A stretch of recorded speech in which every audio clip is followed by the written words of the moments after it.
కడవరి కాలములో బయలుపరచబడు రక్షణ. చాలా ఇంపార్టెంటు. దయచేసి ఒక్క అర్ధ గంట లేదా గంట సేపు మనసు మీరు కేంద్రీకరించగలిగితే తప్ప ఇది అర్థం కాదు. చాలా ఇంపార్టెంటు, చాలా ప్రాముఖ్యమైనది. ఇది మీరు వింటే మీకు అర్థమవుతుంది. దీనికోసమే ఇంతసేపు పాఠం చెప్పాల్సి వచ్చింది. ఇప్పుడు పొద్దున నుండి మొత్తుకుంటున్న కారణం ఏంటిదంటే ఇది మీకు అర్థం చేయించాలన్న ఉద్దేశంతో. దయచేసి మీరు ఎక్కడ మీ మనసు పెట్టకండి. ఈ పర్సన్ కరెక్ట్ రికార్డ్ పెట్టేసండి, ఓకేనా? బైబిల్లో మనకు ఇంతవరకు తెలుసుకున్న విషయం ఏంటిదంటే మనము రక్షణ పొందుకున్నామా? ప్రశ్న. మనము రక్షణ పొందుకున్నామా? భవిష్యత్తులో రక్షణ పొందుకుంటామా? ఆ ప్రశ్న మీకు అర్థమైందా? ఇప్పటిదాకా మనం ఏం తెలుసుకున్నాము? రక్షణ పొందుకున్నామని చెప్పిన. ఇప్పుడు ఏమంటున్నా? రక్షణ పొందుకున్నామా? భవిష్యత్తులో రక్షణ పొందుకుంటామా? బైబిల్ ఏమని దేవుని వాక్యం సెలవిస్తుందంటే 2వ అధ్యాయం 47వ వచనం అపోస్తుల కార్యములో 2వ అధ్యాయము 42వ వచనంలో అపోస్తుల కార్యములో ఏమని వ్రాయబడింది? వీరు అపోస్తుల బోధ కాదు, 47 నేను చెప్పింది 2వ అధ్యాయం 47వ వచనం. ఆనందముతోనూ నిష్కపటమైన హృదయముతోనూ ఆహారము పుచ్చుకొనుచు మరియు ప్రభువు రక్షణ పొందుచున్న వారిని అనుదినము సంఘములో చేర్చుచుండండి. అంటే ఇప్పుడు మీకు అర్థం కావాల్సిన విషయం ఏంటిది? అమ్మ ఇక్కడ వినండి. రక్షణ పొందుచున్న వారిని సంఘములో అనుదినము చేరుస్తున్నాడు. అంటే రక్షణ పొందుకున్నామా, పొందుకోబోతున్నామంటే ఇప్పుడు మనకేమర్థమవుతుంది? రక్షణ పొందుకున్నాము, పొందుచున్న వారిని అన్నాడు కదా. అంటే పొందుకున్న వారిని సంఘములో చేర్చ. అంటే రక్షణ పొందుకున్నామా లేదంటే పొందుకున్నాం.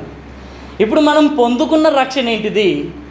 భవిష్యత్తులో పొందుకోబోయే రక్షణ ఏంటిది? ఇంతకుముందు ఏం చెప్పాను నేను? రక్షణ పొందుకున్నామా, భవిష్యత్తులో పొందుకోబోతున్నామా అని ఒక 2 ప్రశ్నలు వేశాను. రక్షణ పొందుకున్నాము అని అంటున్నాను. 2వ ప్రశ్న ఏమంటున్నాను? ఇప్పుడు పొందుకున్న రక్షణ ఏంటిది? భవిష్యత్తులో పొందుకోబోయే రక్షణ ఏంటిది? ఇది మనకు అర్థం కావాలి. పేతురు రాసినటువంటి మొదటి పత్రిక 1వ అధ్యాయము 5వ వచనం. పేతురు రాసినటువంటి మొదటి పత్రిక 1వ అధ్యాయము 5వ వచనం. కడవరి కాలమందు బయలుపరచబడుటకు సిద్ధముగా ఉన్న రక్షణ. ఏమంటున్నాడు ఇక్కడ? కడవరి కాలమందు బయలుపరచబడుటకు సిద్ధముగా ఉన్న రక్షణ. ఇప్పుడు మనం పొందుకున్న రక్షణ ఏంటిది? కడవరి కాలములో బయలుపరచబడబో రక్షణ ఏంటిది? ఆ రక్షణ ఈ రక్షణ ఒకటి కాదా? అర్థమైందా కాలేదా? ఏమంటున్నాడు ఇక్కడ? కడవరి కాలములో బయలుపరచబడబో రక్షణ. కడవరి కాలములో అనగా యేసుక్రీస్తు ప్రభులారు వచ్చినప్పుడు బయలుపరచబడే రక్షణ గురించి మాట్లాడుతున్నాడు. ఇప్పుడు మనం పొందుకున్న రక్షణ ఆ రక్షణ ఒకటి కాదా? అర్థమైందా కాలేదా? ఆలోచించండి. ఇప్పుడు మనం పొందుకున్న రక్షణ ఏంటిది? పొందుకోబోయే రక్షణ ఏంటిది? ఇక్కడ కింద చదవండి. అలానే కడవరి కాలమందు బయలుపరచబడుటకు సిద్ధముగా ఉన్న రక్షణ మీకు కలుగునట్లు కలిగిందా? కలగబోతుంది అంటున్నాడు. కలుగునట్లు అంటున్నాడు అంటే భవిష్యత్తులో కలగబోతుంది అని అర్థమైందా? మీకు కలుగునట్లు విశ్వాసము ద్వారా దేవుని శక్తి చేత కాపాడబడు మీ కొరకు ఆ స్వాస్థ్యము పరలోకమందు భద్రపరచబడి ఉన్నది. ఏమంటున్నాడు ఇక్కడ? విశ్వాసము ద్వారా దేవుని శక్తి చేత కాపాడబడు మీ కొరకు ఆ స్వాస్థ్యము. ఏ స్వాస్థ్యము? కడవరి కాలమందు బయలుపరచబడు రక్షణ అంటున్నాడు కదా, ఆ రక్షణనే ఇక్కడ స్వాస్థ్యము అని అంటున్నాడు. ఆ స్వాస్థ్యము ఏమంటున్నాడు? పరలోకమందు మన కొరకు భద్రపరచబడి ఉన్నది. పరలోకమందు మన కొరకు భద్రపరచబడి ఉన్నది అన్నమాట. పరలోకములో మన కొరకు ఏం భద్రపరచబడి ఉందంట? ఏదో భద్రపరచబడి ఉంది, అదే బయలుపరచబడు రక్షణ అన్నాడు. ఇంకా మీకు కొంచెం క్లూ ఇవ్వమంటే జస్ట్ ఈ మాటని ఇలానే పెట్టండి. ఒకసారి కొలస్సీలకు రాసినటువంటి పత్రిక 3వ అధ్యాయం 3వ వచనంలో ఒక మాట ఉంటుంది చూడండి. కొలస్సీలకు రాసినటువంటి పత్రిక, జస్ట్ మీకు క్లూ అన్నమాట. 3వ అధ్యాయము 3వ వచనం 4వ వచనం సరే, లేదంటే 2-3 వచనాల నుండి 4 వచనం వరకు చదివినా సరే. పైనున్న వాటి మీదనే కానీ భూ సంబంధమైన వాటి మీద మనసు పెట్టుకొనకుడి, ఏలయనగా మీరు మృతి పొందితిరి కనుక భూ సంబంధమైన విషయాల మీద మనసు పెట్టుకొనక ఆత్మ సంబంధమైన విషయాలపైన, అనగా పరలోక సంబంధమైన విషయాలపైనే మీరు మనసు పెట్టుకొనుడి అని అంటున్నాడు. మీ జీవము క్రీస్తుతో కూడా దేవుని యందు దాచబడి ఉన్నది. ఇది క్లూ, మీకు అర్థమైందా? మీకు చివరిలో చెప్తాను. పరలోకమందు మనకు సిద్ధపరచబడిన దాచబడిన స్వాస్థ్యము అని అన్నాడు. అదే కడవరి కాలంలో బయలుపరచబడు రక్షణ అంటున్నాడు. ఆ కడవరి కాలంలో బయలుపరచబడిపోయే రక్షణకు జస్ట్ క్లూ ఏంటిదంటే, పరలోకమందు మన కొరకు ఆ స్వాస్థ్యము సిద్ధపరచబడి భద్రపరచబడి ఉంది. అది ఎక్కడుందంటే దేవుని యొద్ద మన జీవము ఉంది అన్న మాట ఇక్కడ మనకు జ్ఞాపకం చేస్తున్నాడు. కడవరి కాలములో బయలుపరచబడబోవు రక్షణను మనం పొందుకోవాలి అని అంటే, ఈ భూమి మీద దేవుడు మనకిచ్చినటువంటి ఈ రక్షణ విషయంలో ఎదగాలి, భయముతో వణుకుతో దాన్ని కొనసాగించుకోవాలి, అంతం వరకు కాపాడు. పొందుకున్న రక్షణ ఒకటి, అంతము వరకు సహిస్తే రక్షింపబడును బడును బడును అంటే భవిష్యత్తులో. మీకు అర్థమవుతుందా?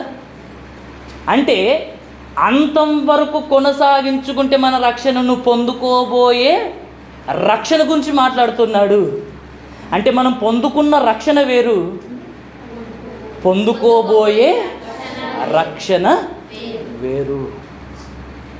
ఈ రక్షణను మనం కొనసాగించుకుంటేనే ఆ రక్షణ యేసుక్రీస్తు ప్రభుల వారు రెండవసారి ప్రత్యక్షమైనప్పుడు ఆయన తెచ్చే రక్షణలో మనమందరము పాలువారము.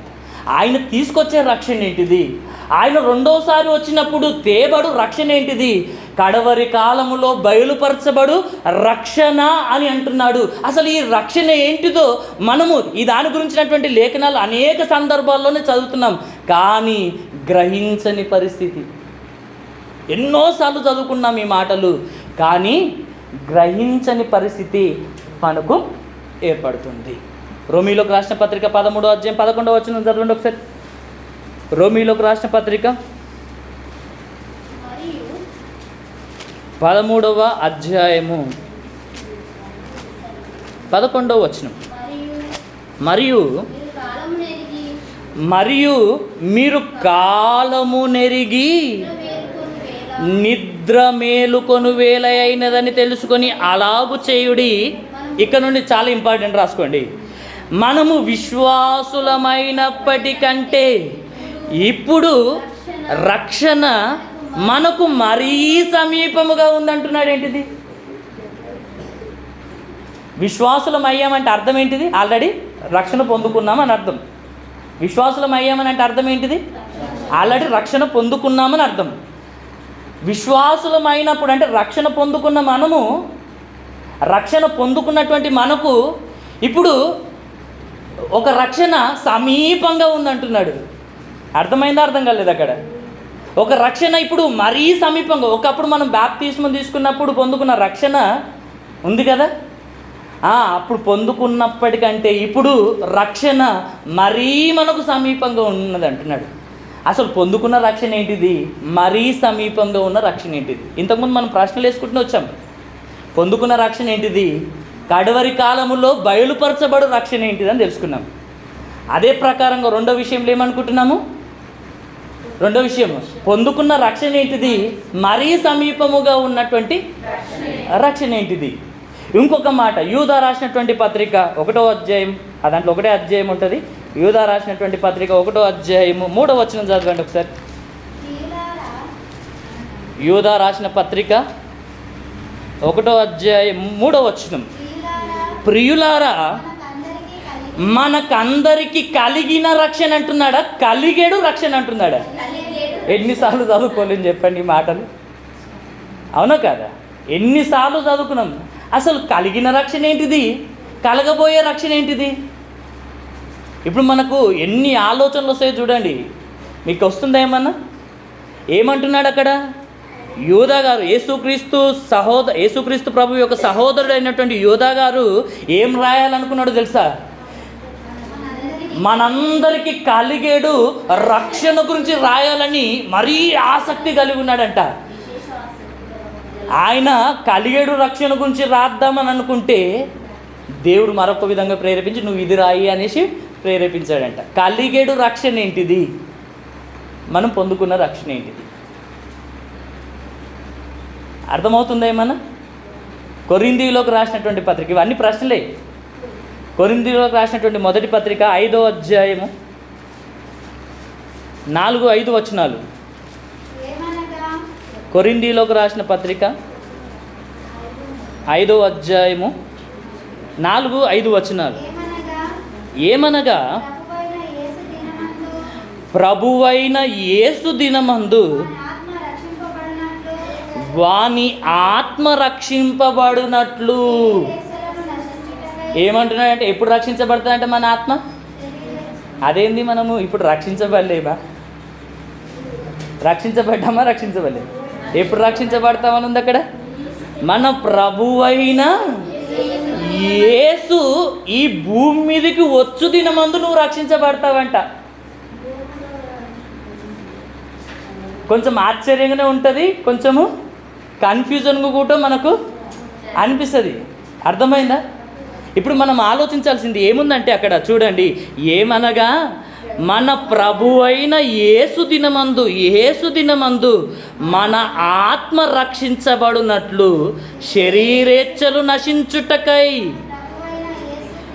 మన ప్రభు అయిన యేసుక్రీస్తు నామమున మీరును నా ఆత్మయు మన ప్రభు అయిన యేసుక్రీస్తు బలముతో కూడి వచ్చినప్పుడు అట్టివానిని సాతానుకు అప్పగింపవలెను. ఎవరిని అప్పగిస్తారంట? ఎవరిని అప్పగించాలంట? శరీరేచ్ఛలను ఎవరైతే చంపుకోరో వారందరినీ సాతానుకు అప్పగించే రోజు. యేసుక్రీస్తు ప్రభుల వారు వచ్చినప్పుడు ఈ భూమి మీద భయముతో వణుకుతో రక్షణను కొనసాగించుకున్న వారి ఆత్మ రక్షించబడే రోజు. ఏ రోజు? మీకు అర్థమవుతుందా? ఏమంటున్నాడు అక్కడ? శరీరేచ్ఛలు నశించాలి అని అంటున్నాడు. శరీరేచ్ఛలు ఎవరిలో నశించవో వారిని సాతానుకు అప్పగించే రోజు. శరీరేచ్ఛలను దాని ఇచ్చలతో కూడా సిలువ వేసిన వారు యేసుక్రీస్తు ప్రభుల వారు వచ్చినప్పుడు పరలోకానికి వెళ్తారు అన్నమాట. శరీరమును దాని ఇచ్చలతో కూడా సిలువ వేసేయాలి. ఎంతమంది వేశారు? శరీర ఆశలు నాలో ఏం లేవన్న వాళ్ళు ఎవరన్నా ఉన్నారా? అయితే నీలో ఉన్నాయంటే నువ్వు ఇంకా సిలువ వేయలేవు అనమాట. అంటే శరీరేచ్ఛలు నీలో నశించలేవంటే సాతానుకు అప్పగింపబడే రోజు వస్తుంది.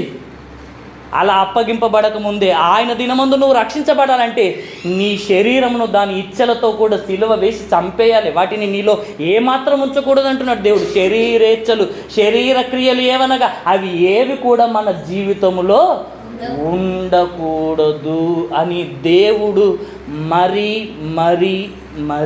మనకు తెలియజేస్తున్నాడు. ఇప్పుడు ఇన్ని ప్రశ్నలు ఉన్నాయి కదా, ఆయన దినమందు మన ఆత్మ రక్షించబడుతుంది అంటే ఇప్పుడు రక్షించబడలేదా మన ఆత్మ? అంటే రక్షణ దేని కొరకు అని చెప్పాము? ఆత్మ కొరకే అని చెప్పాము. మళ్ళీ ఆత్మ రక్షించబడాలంటే ఏం చేయాలని తెలుసుకున్నాం. ఇప్పుడు బాప్తిసం తీసుకోవాలని తెలుసుకున్నాము. మళ్ళీ యేసు దినమందు రక్షణ పొందడం ఏంటిది? ఇప్పుడు మనము ఆలోచిద్దాం. ఈ ప్రశ్నలన్నిటిని మీ మనసులో పెట్టుకోనండి. ఇప్పుడు మనము ఆలోచిద్దాము. పొందిన రక్షణ ఏంటిది? బయలుపరచబడు రక్షణ ఏంటిదని మొదటి ప్రశ్న వేసుకున్నాము. పొందిన రక్షణ ఏంటిది? సమీపముగా ఉన్న రక్షణ ఏంటిదని తెలుసుకున్నాము. పొందిన రక్షణ ఏంటిది? మనకు కలిగేడు రక్షణ ఏంటిది? మనం పొందుకున్న రక్షణ ఏంటిది? యేసు దినమందు మన ఆత్మ రక్షించబడే రక్షణ ఏంటిదని ఈ 4 ప్రశ్నలతో మనము ఇప్పుడు ఇన్ని సందర్భాలను మనం ఆలోచించాం. ఇప్పుడు దేవుడు ఏమంటున్నాడంటే కలుగబోయే రక్షణ, బయలుపరచబడబోవు రక్షణ అని దేవుడు దేని గురించి మాట్లాడుతున్నాడంటే, ఈ భూమి మీద బ్రతికున్న మనమందరము, బాప్తిస్మము ద్వారా రక్షించబడిన మనమందరము కూడా యేసుక్రీస్తు ప్రభుల వారు వచ్చేంత వరకు లేదా మనం చనిపోయేంత వరకు ఆ రక్షణను మనము కొనసాగించుకుంటేనే యేసుక్రీస్తు ప్రభుల వారు వచ్చినప్పుడు ఆయన తెచ్చే రక్షణను పొందుకుంటారు. ఇది మీకు అర్థం కావడానికి ఒక ఎగ్జాంపుల్ చెప్తాను. గొంగలి పురుగు ఉంది. గొంగలి పురుగు తన శరీరాన్ని కాపాడుకుంటే కానీ సీతాకోక చిలుకగా మారదు. మీకు అర్థమైందా? ఇప్పుడు ఏం చేయాలి? ఇప్పుడు గొంగలి పురుగు శరీరాన్ని కాపాడుకోవాలా, కాపాడుకోవద్దా? గొంగలి పురుగు సీతాకోక చిలుకగా మారాలంటే ఇప్పుడు గొంగలి పురుగు ఏం చేయాలి? ఇప్పుడు తన శరీరాన్ని కాపాడుకోవాలి. అవునా కదా? ఒకవేళ గొంగలి పురుగుగానే చచ్చిపోయింది అనుకోండి, సీతాకోక చిలుక వస్తుందా? ఇది మనకు అర్థం కావాలి. మీకు అర్థమైందా? ఇది మనము ఆత్మ సంబంధంగా పోల్చుకోవాలి.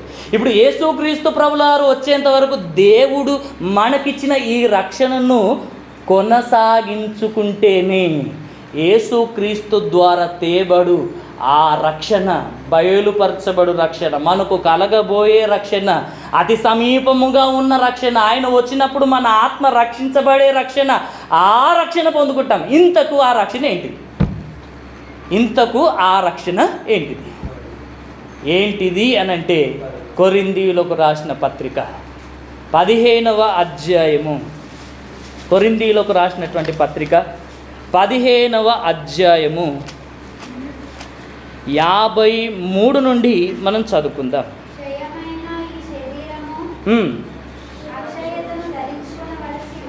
క్షయమైన ఈ శరీరము అక్షయతను ధరించుకొనవలసి ఉన్నది, మర్త్యమైన ఈ శరీరము అమర్త్యతను ధరించుకొనవలసి ఉన్నది.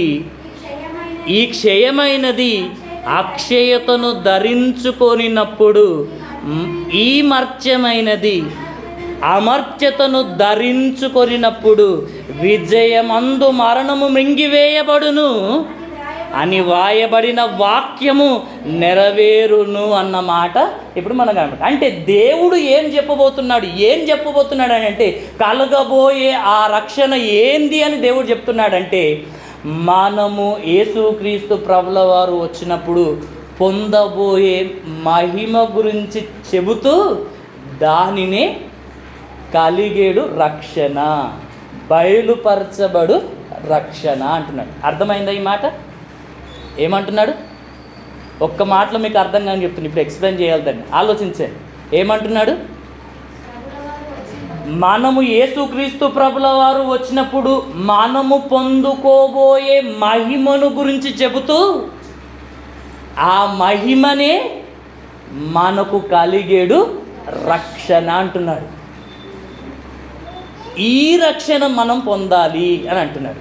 ఈ రక్షణ మనం పొందాలంటే ఏం చేయాలంట? ఆయన వచ్చేంత వరకు ఈ రక్షణ, భూమి మీద మనం పొందుకున్న రక్షణను కాపాడుకోవాలి. ఇక్కడ వ్రాయబడిన మాట ఏంటంటే, క్షయమైనది అక్షయతను ధరించుకొనవలసి ఉన్నది అంటే ధరించుకోవాలంటున్నాడా, ధరించుకున్నామంటున్నాడా, ధరించుకోవాలంటున్నాడా? అంటే యేసు ప్రభు వచ్చినప్పుడు ఈ క్షయమైన శరీరము అక్షయతను ధరించుకోవాలి, మర్త్యమైన ఈ శరీరము అమర్త్యతను ధరించుకొనవలసి ఉన్నది. అక్షయతను ధరించుకొనినప్పుడు ఏమవుతుందంట? విజయమందు మరణము మృంగివేయబడును. విజయమందు మరణము మృంగివేయబడుతుంది అని అంటున్నాడు. ఇప్పుడు ఈ పాఠానికి మూల వాక్యం ఇదే. ఇప్పుడు మూలవాక్యం ఇదే. క్షయత అక్షయతను ధరించుకున్నప్పుడు ఏం జరగబోతుందంట? విజయమందు మరణము మింగివేయబడును అని దేవుడు మనకు చెప్తున్నాడు. అంటే అక్షయమైన శరీరాన్ని ధరించుకున్నప్పుడు మన పరిస్థితి ఎలా ఉంటుంది అని దేవుడు చెప్పబోతున్నాడంటే, ఎలా ఉండబోతుందని దేవుడు చెప్తున్నాడంటే, అక్షయమైన శరీరాన్ని ధరించుకున్న తర్వాత మనం ఎలా ఉండబోతున్నామంటే, ఇక పాపము చేయము. ఏం చేయమంట? ఈ ప్రకృతి సంబంధమైన శరీరంలో ఉన్నాం కనుక ఈ శరీరం దేనికి ఆకర్షించబడుతుంది? ఇనుముకు అయస్కాంతానికి ఇనుము ఆకర్షించబడినట్లు ఈ ప్రకృతి సంబంధమైన ఈ శరీరము ప్రకృతి సంబంధమైన విషయాలకు ఆకర్షించబడుతుంది. ఎన్నిసార్లు మనం పాపం చేయొద్దనుకుంటున్నా ఆకర్షించబడతాం. అందుకొరకే తప్పిపోతానేమని ఈ పౌలు గారు తన శరీరాన్ని నలగగొట్టుకోవడం గల కారణం ఏంటిదంటే తప్పిపోతాం. ఎందుకంటే ఈ ప్రకృతి సంబంధమైన శరీరము ప్రకృతికి ఈ లోక సంబంధమైన విషయాలకు మనల్ని ఆకర్షిస్తుంది కనుక మనము పాపము చేయొద్దు అని అంటే ఈ శరీరముతో ఎంత కష్టమో దేవుడు చెప్తున్నాడు. ఈ శరీరముతో ఉన్నప్పుడు పాపము చేయకుండా ఉండడం చాలా కష్టం. ఎలా కష్టం అంటే ఎలా ఉండగలుగుతావు అంటే ఆయనతో నువ్వు ఎల్లప్పుడూ కలిసి ఉండి ఆయన అప్పగించినటువంటి పనులు చేసుకుంటూ ఆయన పని చేసుకుంటూ ఈ శరీరాన్ని నలగొట్టుకుంటూ ఈ శరీరం మాట వినకపోతే తప్ప నువ్వు శరీరాన్ని పాపాన్ని జయించలేవు. కానీ ఈ రక్షణను మనం కొనసాగించుకుంటూ కొన్ని రోజులు మనము కష్టమైన నష్టమైన శ్రమలు వచ్చిన బాధలు వచ్చిన ఈ శ్రమలను మనము భరించగలిగి ఈ కష్టాలను మనం భరించగలిగి ప్రభు కొరకు పరిశుద్ధంగా జీవించగలిగితే అక్షయమైన శరీరము ధరించుకునే క్షయమైనది అక్షయతను ధరించుకున్నప్పుడు విజయమందు మరణము మింగివేయబడుతుంది. పాపము చేయము, మరణము కూడా ఉండదు. ఇప్పుడు మీకేమర్థమవుతుంది? ఇప్పుడు సాతానుడు వచ్చి నిన్ను ప్రేరేపించడానికి అవకాశం కూడా ఉండదు. సాతాను యొక్క చాప్టర్ క్లోజ్. మీకు అర్థమైందా? సాతాను యొక్క చాప్టర్ వీడికి క్లోజ్. అంతే కదా, నిన్ను ఏం చేయలేడు వాడు. నిన్ను వచ్చి పాపానికి ప్రేరేపించలేడు, నిన్ను దేవునికి కూడా దూరం చేయలేడు. వాడి చాప్టర్ క్లోజ్ అయిపోతుంది. ఆయన వచ్చినప్పుడు ఆయన ఆగమన ప్రకాశము చేత ఏం చేశాడంట? సాతానును నాశనము చేయబోతున్నాడు అన్నమాట మనకు తెస్సలోనికలకు రాసినటువంటి 2వ పత్రికలో 2వ అధ్యాయంలో మనకు కనబడుతుంది. ఆయన ఆగమన ప్రకాశము చేత ఆయన సాతానును నశింపచేయుటకు వస్తున్నాడు. ఆయన చాప్టర్ ఎప్పుడు క్లోజ్ అయిపోతుందంటే ఈ అక్షయతను సంతరించుకుంటుంది. వాని యొక్క ఉద్దేశం ఏంటంటే ఈ క్షయమైన శరీరం అక్షయతను ధరించుకోవద్దని, అందరూ నరకానికి తీసుకువెళ్ళాలని, అందరినీ నరకానికి ఈడ్చుకొని వెళ్ళాలని వాడు ప్రతి క్షణం పనిచేస్తున్నాడు. ఎందుకంటే ఈ క్షయమైనది అక్షయతను ధరించుకుంటే నా వల్ల ఇక నేను ఏం చేయలేను, ఇక ఎవరిని ఏం చేయలేను, ఇక దేవునికి దూరం చేయలేను, పాపం చేయించలేను, వానికి రెండవ మరణాన్ని కూడా వాళ్ళను తీసుకెళ్ళలేను, మరణం మీద నాకు అధికారం కూడా పోతుంది. కాబట్టి ఇప్పుడు ఏం చేయాలంటున్నాడంటే వాడు ఏం చేయాలనుకుంటున్నాడంటే మొత్తము ఆ అక్షయతను ధరించుకోకుండా ఈ లోకములో మనము ఈ రక్షణను కొనసాగించుకోకుండా బయలుపరచబడు ఆ రక్షణను పొందుకోకుండా సాతానుడు విశ్వ ప్రయత్నాలు చేస్తున్నాడు. ఇది మనం ఎరిగి ఇప్పుడు ఏం చేయాలో తెలుసా? పాపము చేయకుండా బ్రతకాలి. ఏం చేయాలి ఇప్పుడు? పాపము చేయకుండా బ్రతకాలి. అక్షయతను ధరించుకోబోతుంది. మర్త్యమైనది అమరత్వాన్ని ధరించుకోబోతుంది. మరణముతో కూడిన ఈ శరీరము, మరణించవలసిన క్షయమైపోయే ఈ శరీరము మరణము లేని శరీరాన్ని ధరించుకోబోతుంది. అలా ధరించుకున్నప్పుడు ఏమవుతాయంటే తెలుసా? విజయమందు మరణము మృంగివేయబడిన, అసలు మరణమే ఉండదు. అందుకని యేసు ప్రభు తిరిగి లేచినప్పుడు ఏమన్నాడు? ఆయనను మరణము బంధించి ఉండుట అసాధ్యము. ఎందుకనంటే మీకు అర్థం కావాలి, ఆయన మరణాన్ని జయించి తిరిగి లేచాడు. మరణం మీద ఆయనకు అధికారము లేదు. ఇప్పుడు బాప్తిస్మము ద్వారా ఆయన మరణములోను సమాధిలోను పాలు పొంది తిరిగి నీతిమంతులుగా తిరిగి లేపబడ్డ మన మీద కూడా ఆ మరణం మీద అధికారము ఎప్పటిదాకా ఉండదంటే బ్రతికినంతకాలం ఉంటుంది. కానీ చనిపోయేంత వరకు ఆ రక్షణను కొనసాగించుకుంటే రెండవ మరణం మీద అట్టి వారికి ఆయన మీద మరణానికి ఆయన మీద అధికారం లేనట్టుగా మన మీద కూడా మరణానికి ఎలాంటి అధికారము ఉండదు అని దేవుడు తెలియజేస్తున్నాడు. విజయమందు మరణము మృంగివేయబడును. జీవమును పొందుకోబోతున్నాం. ఆ జీవం ఎక్కడ దాచబడిందని తెలుసుకున్నాం ఇంతకుముందు మనం. దేవుని యొద్ద క్రీస్తులో మన కొరకు దాచబడింది. ఆ జీవాన్ని మన కొరకు తీసుకొని రాబోతున్నాడు. ఇంకా ఇంకా ఇంకా దాని కంటిన్యూషన్ చాలా ఉంది, దాన్ని ఇంకా తెలుసుకుందాము. పేతురు రాసినటువంటి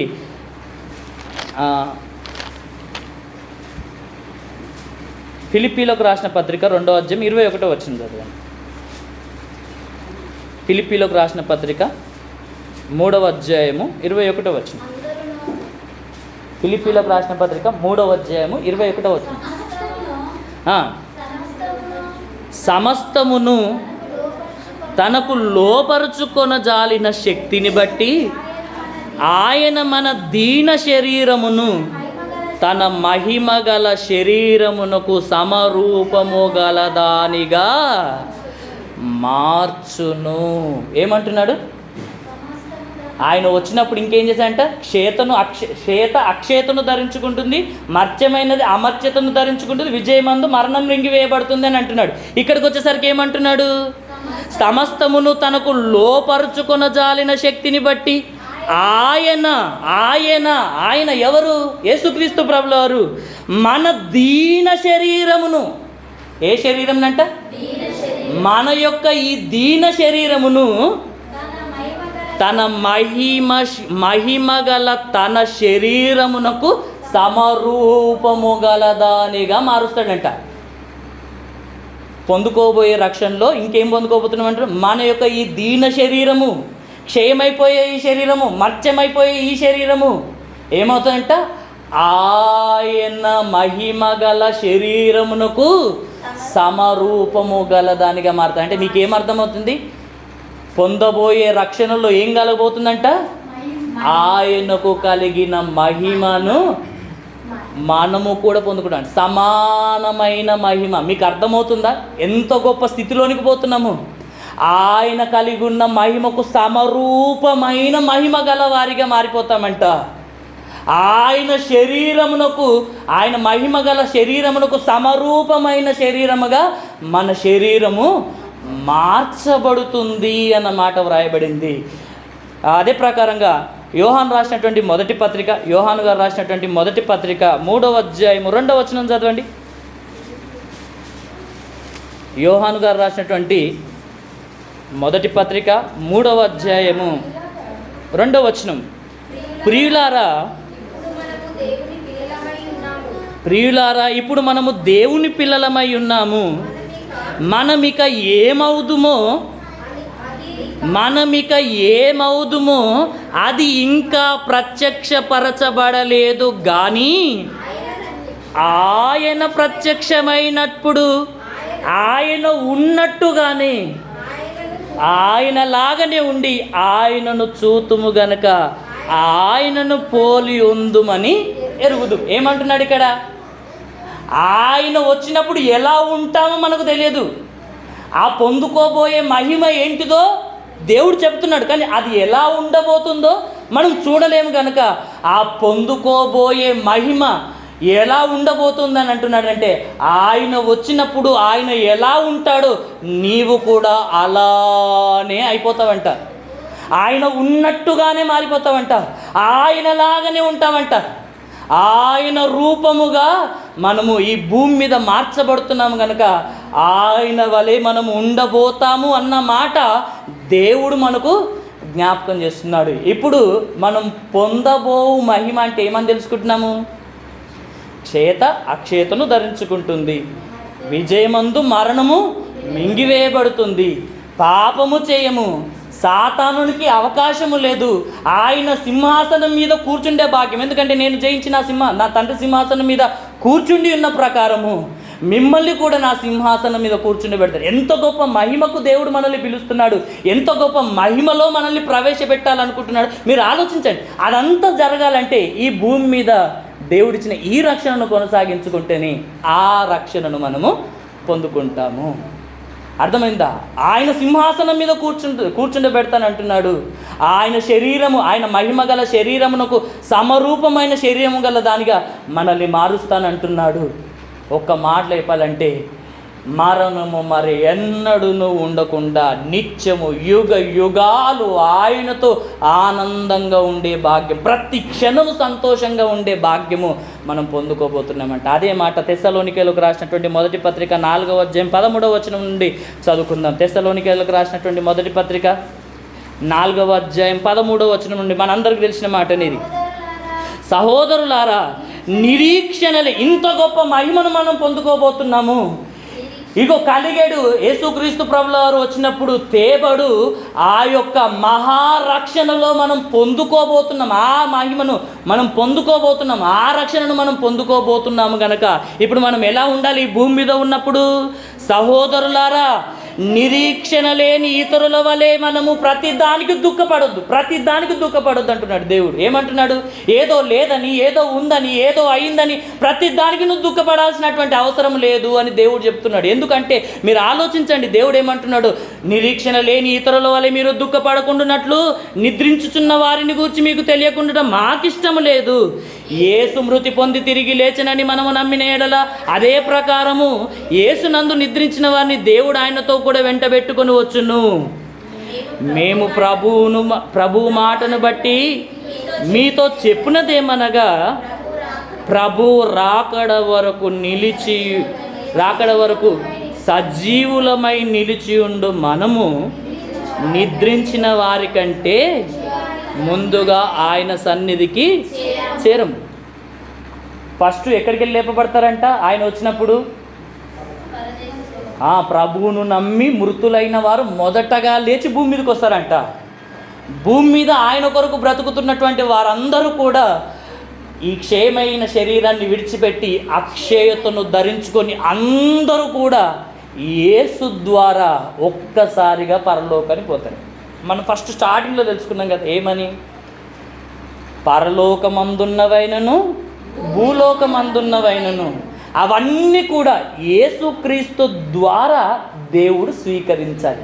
ఆయన ద్వారా స్వీకరించాలనుకున్నాడు. ఆయన ద్వారానే సమాధానపరచుకోవాలనుకున్నాడు. ఆయన లేకుండా ఎవ్వరు వద్దంటున్నాడు. ఆయన ద్వారానే మనం కావాలనుకుంటున్నాడు. ఎందుకంటే ఆయనను మన రక్షణ కొరకు నియమించాడు. మన రక్షణ కొరకు తన ప్రాణమే త్యాగం చేశాడు గనుక ఇప్పుడు మనము అందరము కలిసి యేసుతో కూడా పరలోకానికి వెళ్ళి ఆయనతో కూడా యుగ యుగాలు ఉంటామని కింద రాయబడింది. చూడండి ఒకసారి ఆ మాట. ఆర్భాటముతోనూ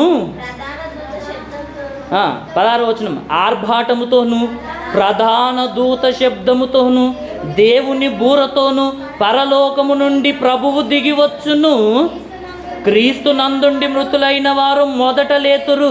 ఆ మీదట సజీవులమై నిలిచి ఉండు మనము వారితో కూడా ఏకముగా ప్రభువును ఎదుర్కొనుటకు ఆకాశ మండలమునకు మేఘముల మీద కొనిపోబడుదుము. కాగా సదాకాలము మనము ప్రభువుతో కూడా ఉందుము. ఎక్కడ ఉంటామంట? సదాకాలము ఎల్లప్పుడూ ప్రభువుతో కూడా ఎల్లప్పుడూ ఆనందంగా ఉంటాం కనుక ఈ మాటల చేత ఒకరినొకరు ఆదరించుకొనండి అని అంటున్నాడు. ఏమంటున్నాడు? ఈ మాటల చేత ఒకరినొకరు ఆదరించుకొనండి అనేసి దేవుడు చెప్తున్నాడు. ఒక 2-3 మాటలు ఫాస్ట్గా మనం తెలుసుకొని మనం ముగించేసుకుందాము. ఓకేనా? ఫిలిప్పీలోకి రాసినటువంటి పత్రిక 3వ అధ్యాయం 10వ వచనం. ఫిలిప్పీలోకి రాసిన పత్రిక 3వ అధ్యాయం 10వ వచనం నుండి. ఈ విషయము పౌలు గారికి అర్థమైంది కనుకనే అందరికీ వివరించి ఇవన్నీ మాటలు చెప్తున్నాడు. కాబట్టి ఇవన్నీ తెలిసినటువంటి ఆయన పొందుకోబోయే మహిమను గురించి ఆలోచించి ఏమనుకుంటున్నాడంటే, ఏ విధము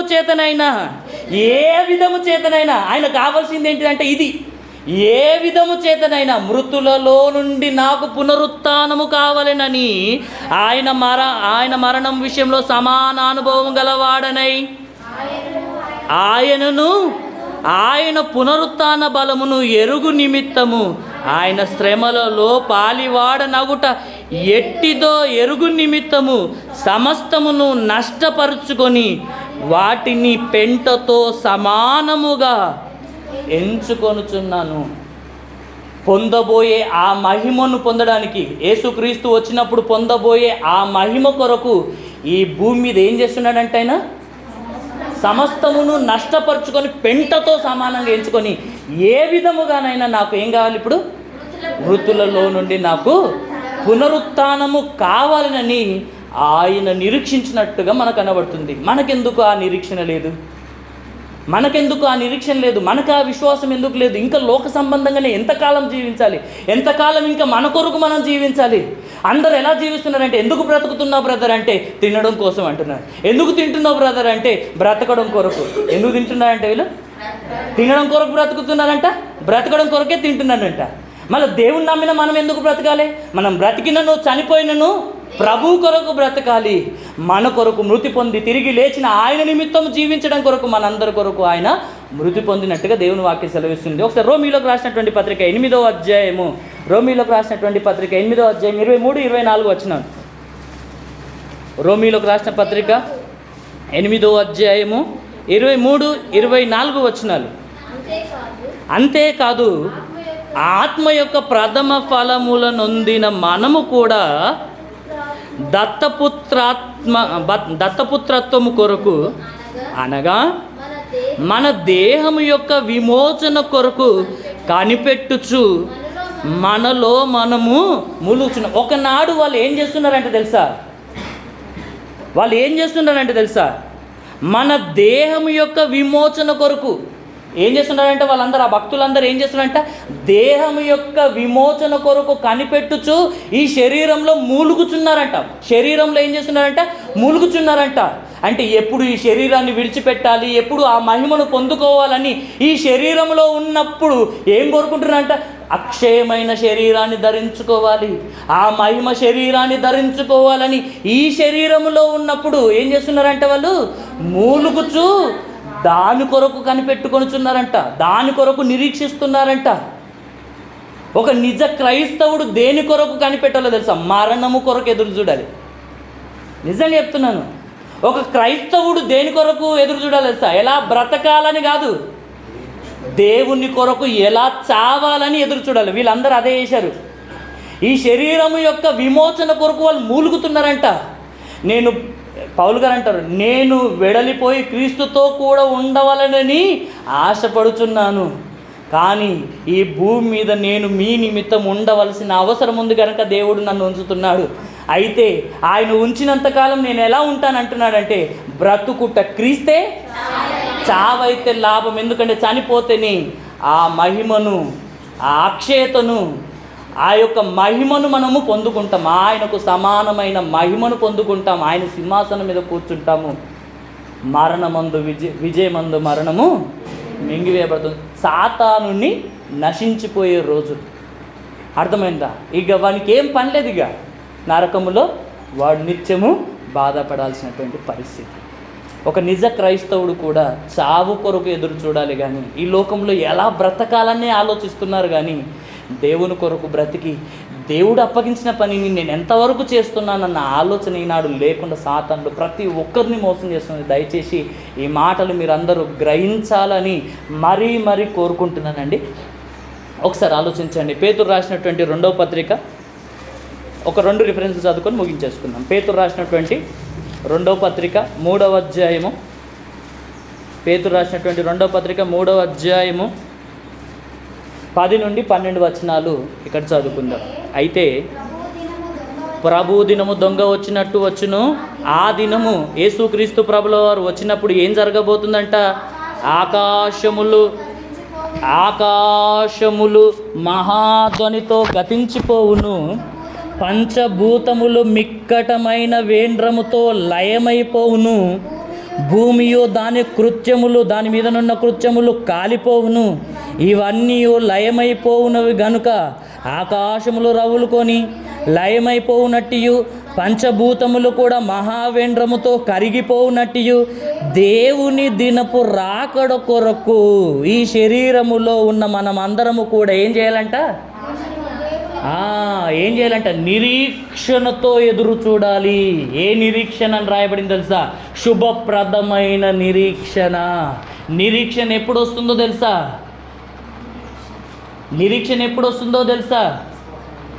అసలు విశ్వాసం అంటే ఏంటో తెలుసా? ఇప్పుడు కొనసాగాల్సిన భాగాలు అవే. అసలు విశ్వాసం అంటే ఏంటో తెలుసా? నిరీక్షణ అనేది ఎప్పుడు వస్తుందో తెలుసా? అసలు నిరీక్షణ అంటే ఏంటిది?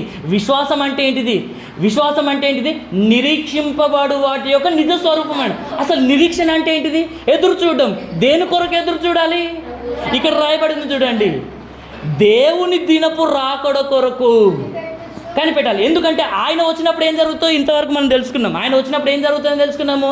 ఆయన తెచ్చే రక్షణ ఏంటిదో మనం తెలుసుకున్నాం. ఆ రక్షణలో మనం పొందుకోబోయే మహిమ, దాని కొరకు కనిపెట్టాలి. అంటే పరలోకమందున్న వాటి కొరకు నిరీక్షణ కలిగి ఎదురు చూడాలి అన్న మాటలు దేవుడు మనకు జ్ఞాపకం చేస్తున్నాడు. ఇక్కడ చూస్తుంటే ఇంకేమంటున్నాడు? దేవుని దినపు రాకడ కొరకు మనము కనిపెట్టుకోవాలి అని అంటున్నాడు. బుద్ధిగల కన్యకలు పెళ్లి కుమారుని కొరకు ఏ విధంగా కనిపెట్టుకున్నారో మనము కూడా ఈ శరీరంలో ఉన్నంతకాలం రక్షణను కొనసాగించుకుంటూ కాపాడుకుంటూ ఏం చేయాలంట? ప్రభు రాకడ కొరకు మనము బుద్ధిగల కన్యకల వలె ఎదురు చూడాలి. దానిని మనం ఏం చేయాలంటే ఆశతో ఆపేక్షించాలంటే అదే కోరుకోవాలి. ఇంకేమంటున్నాడు? ఆపేక్షించుచు మీరు పరిశుద్ధమైన ప్రవర్తనతోనూ భక్తితోనూ ఎంతో జాగ్రత్త గలవారై ఉండవలెను. ఏమంటున్నాడు? పరిశుద్ధమైన ప్రవర్తనతోను. అంటే ప్రభు కొరకు కనిపెడుతూ మనం ఈ భూమి మీద ఎలా ఉండాలంటున్నాడు? పరిశుద్ధమైన ప్రవర్తన కలిగి ఉండాలంట, భక్తిని కలిగి ఉండాలంట, ఎంతో జాగ్రత్త గలవారై ఉండాలంట. ఏమంటున్నాడు? పరిశుద్ధమైన ప్రవర్తనతోను భక్తితోను ఎంతో జాగ్రత్త గలవారమై ఉండాలి అని దేవుడు మనకు తెలియజేస్తున్నాడు. ఈ భూమి మీద ఉన్నప్పుడు మనం ఇలా బ్రతకాలి. బ్రతికినంతకాలం ఇంకెలా ఉండాలో చివరి మాట తెలుసుకొని ముగించేసుకుందాం ఈ పాఠం. ఒకసారి ఫిలిప్పీలోకి రాసిన పత్రిక 4వ అధ్యాయము, ఫిలిప్పీలోకి రాసిన పత్రిక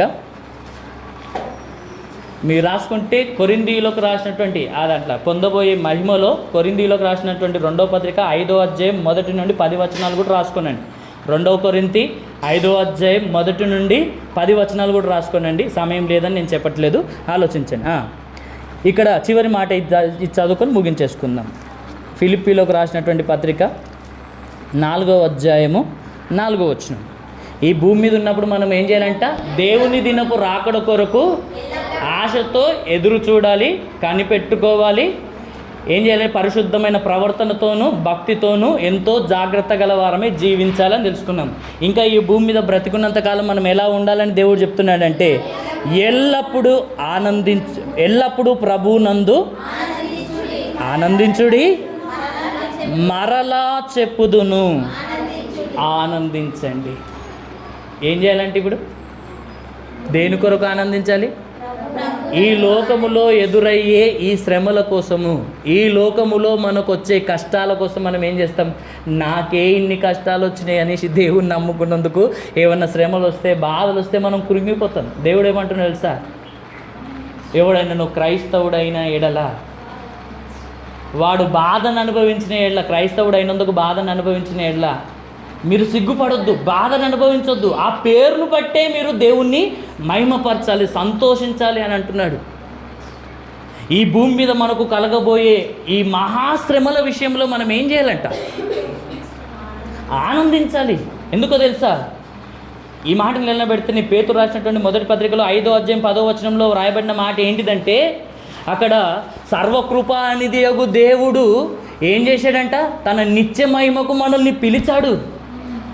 చదవండి ఒకసారి. తన నిత్య మహిమకు మనల్ని పిలిచిన సర్వకృపానిధియగు దేవుడు కొంచెము కాలము మీరు శ్రమపడిన పిమ్మట, కొంచెము కాలము ఈ శరీరంలో ఉండి బాధను అనుభవించిన తర్వాత ఆయనే వచ్చి మనల్ని పూర్ణులుగా చేసి స్థిరపరచును అన్న మాట.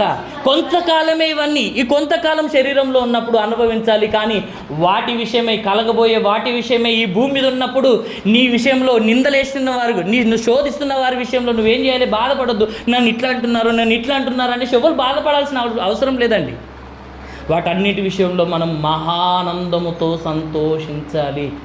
ఆయన శ్రమల్లో మనం పాలివారమై ఉన్నామని ఆనందించాలి అంటున్నాడు. అందుకోకే ఎల్లప్పుడూ మీరు ప్రభువునందు ఆనందించుడి, మరలా చెప్పుదును. మీరు ఏం చేయాలంటే ఆనందించండి తప్ప బాధపడకండి అని అంటున్నాడు. అర్థమైంది? ఎందుకు? కలగబోయే దానిపైన మనం దృష్టి పెట్టాలి. ఒకప్పుడు మోషే పెట్టినట్టు కలగబోయే బహుమానం నందు ఆయన దృష్టి పెట్టినట్టు మనము కూడా దాని మీద దృష్టి పెట్టి ఈ లోకంలో మనకు ఎదురయ్యే ఈ చిన్న చిన్న శ్రమలు, శోధనలు, బాధలు ఇవి ఎన్న తగినవి కావు ఆ మహిమ ఎదుట అని మనము ఎంచుకొని బ్రతకాలి. ఇక్కడ రండి, మళ్ళీ ఈడికి రండి. ఫిలిప్పీలకు రాసిన పత్రికలో అక్కడ దేవుడు అంటున్న మాట, ఎల్లప్పుడూ ప్రభువు నందు ఆనందించుడి, మరలా చెప్పుదును ఆనందించుడి, మీ సహనము సకల జనులకు తెలియబడనీయుడి. ఈ శ్రమలలో వీళ్ళు ఇంత గొప్పగా బ్రతుకుతున్నారని, ఇన్ని శ్రమలు వచ్చినా ఎలా సహించగలుగుతున్నారని ఇతరులు చెప్పుకునే విధంగా మీ సహనము ఇతరులకు తెలియబడనీయుడి అని అంటున్నాడు. నెక్స్ట్ ఇంకేమంటున్నాడు? దేనిని గురించి చింతించకండి, దేనిని గురించి చింతించకండి. శరీర సంబంధమైన వాటి గురించి కూడా మీరు చింతించకండి. ఆత్మ సంబంధమైన దాని కొరకే మీరు చింతించండి, బాధపడండి. ఎందుకంటే పౌలు గారు కూడా దాని కొరకే చింతించాడు, దాని కొరకే బాధపడ్డాడు. మనం కూడా అలానే ఉండాలని దేవుడు చెప్తున్నాడు. ఇంకేమంటున్నాడు చూడండి, దేనిని గురించి చింతించకుడి కానీ ప్రతి విషయములోనూ ప్రార్థన విజ్ఞాపనముల చేత కృతజ్ఞతాపూర్వకంగా మీ విన్నపములు దేవునికి తెలియ. ప్రతి విషయంలో మీరు దేవునికి ప్రార్థన చేయండి అని అంటున్నాడు. దేవునికి కృతజ్ఞతాస్తుతులు చెల్లిస్తూ మీ విన్నపములను ఆయనకు తెలియజేయుడి అని చెబుతూ, అలా తెలియజేస్తూ దేవుడు చెప్పినట్టుగా బ్రతుకుతే దేవుడు మీకు కలగజేయ సమాధానం మీ భూమి మీద మిమ్మల్ని రక్షించడానికి, మీ యొక్క రక్షణను కొనసాగించుకోవడానికి దేవుడు చేయబోయే ఒక చిన్న విషయం ఇక్కడ రాయబడింది. చూడండి ఏమనుంది అక్కడ.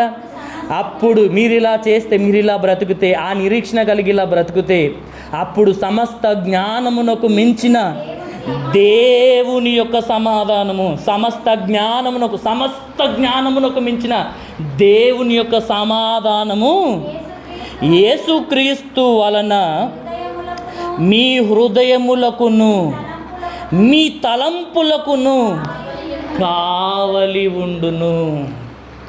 మీ హృదయానికి, మీ యొక్క తలంపులకు ఆయన యొక్క సమాధానము కావలి ఉంటూ మీరు పాపములోనికి జారిపోకుండా అది ఎల్లప్పుడూ మిమ్మల్ని కాపాడుతూనే ఉంటుంది. అంత గొప్ప సమాధానము మన హృదయానికి కావలిగా ఉండాలంటే ఆయన యొక్క రాకడ కొరకు ఎలా ఎదురు చూడాలో ఇప్పుడు తెలుసుకున్నాము. అలా ఎదురు చూస్తే ఆయన యొక్క సమాధానము, సమస్త జ్ఞానమునకు మించిన ఆ దేవుని సమాధానం నీ హృదయానికి కావాలండి నిన్ను రక్షిస్తుంది అని అంటున్నాడు.